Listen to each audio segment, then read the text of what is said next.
સાધુના એમ કહેવાય છે કે સાધુને કોઈ દિવસ સંતાપાય નહીં ભાઈ.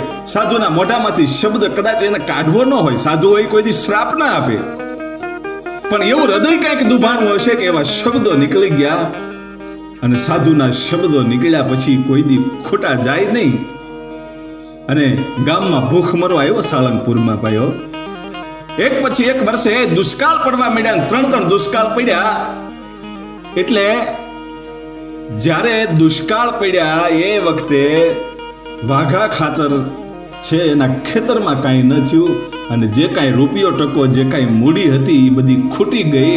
અને સંતોને ખબર પડી કે આની પાસે હવે કાંઈ નથી, એટલે આપણે જો જઈએ તો એને બીજા પાસેથી ઉછીનું લાવીને આપણને ખવડાવશે, એટલે હવે એના આંગણે આપણે જવાય નહીં, એને ખોટો ખર્ચો કરાવાય નહીં.